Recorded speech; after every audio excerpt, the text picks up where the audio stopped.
Hi, good afternoon, Miss Lollergan. Today I'm going to be talking about my second topic for my um, presentation, which is the environment. And I would first like to go into just a little bit of background information, and what I'm really going to be focusing on in this presentation is the climate change aspect of the environment. And so some background is the atmospheric concentration of carbon dioxide has increased by more than 30% since pre-industrial times. So before the Industrial Revolution, with a lot of coal was being used um, and really polluting the air quality, and that which trapped more heat in the atmosphere. Um, these resulting changes in the global climate bring a risk to health due to poor air quality and deaths and extreme high temperatures to changing patterns of infectious diseases, um, which can be very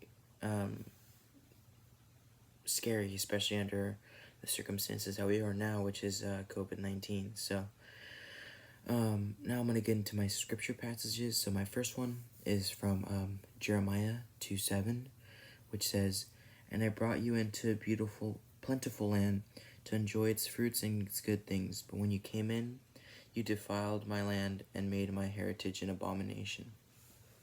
So it kind of goes along that saying where, Earth is so beautiful, and it has everything humans would ever need, but instead of taking care of it, um, humans are instead desecrating it and making Earth kind of inhabitable for generations to come.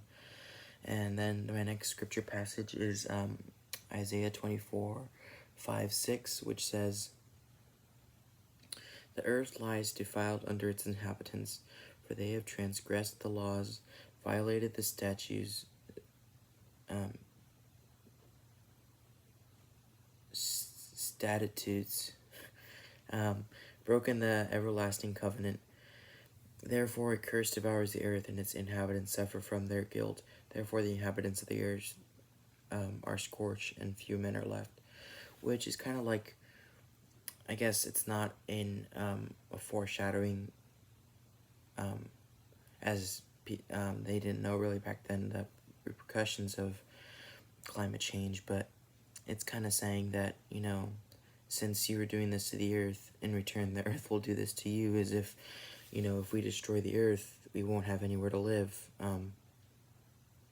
And yeah, so my first reliable source is actually a document written by Pope Francis around the time of the Paris Agreement in 2015. And so Pope Francis called on Thursday, which is back in July of 2015, the 19th, on the world's 1.2 billion Catholics to join the fight against climate change. In a papal encyclical letter, Pope Francis declared that the science of climate change is clear, and that the Catholic Church views climate change as a moral issue that must be addressed in order to protect the earth and everyone on it. His letter, which is Laudato Si, which is translated to Praised Be, talks about climate change, and it comes right before when the UN held its conference in Paris in December, where governments will reach kind of a universal climate change agreement, which was in 2015 under President Obama concerning the United States, that must keep the average global temperature from rising above 2 Celsius degrees, and secure the ability of all countries to adapt to the climate change. So, after reading that little snippet, Pope Francis is complying with what most nations, under most rulers, will agree that is a suitable measure to implement, that the world should unite and keep global temperatures down to prevent what I had mentioned in my background information, raise in deaths due to high temperature, and changing how infectious disease can react to that change in temperature.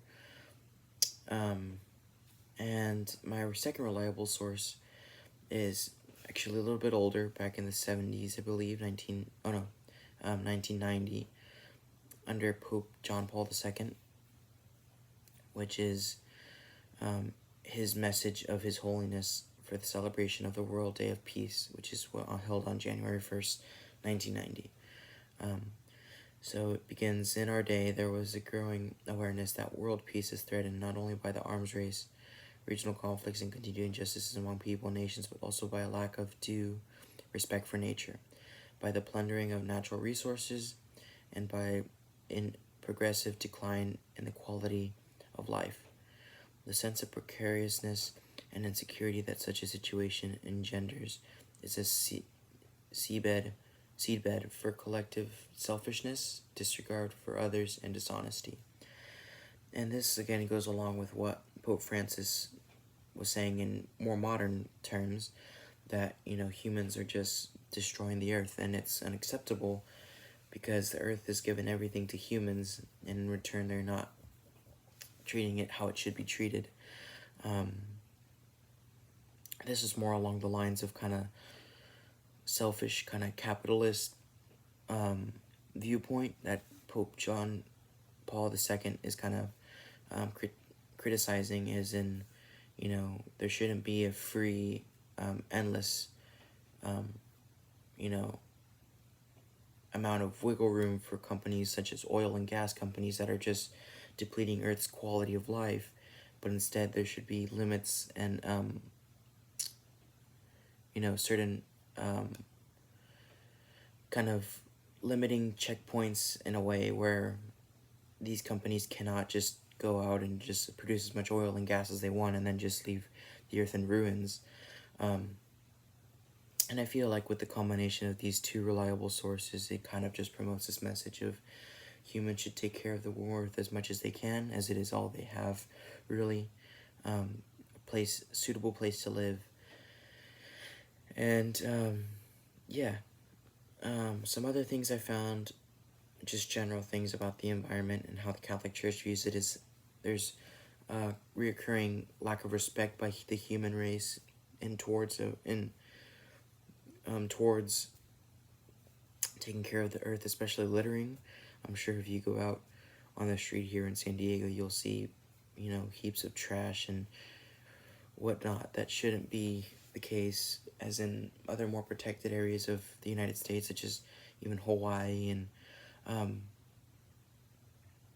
Idaho, Montana, Midwestern states that have really cared about their environment.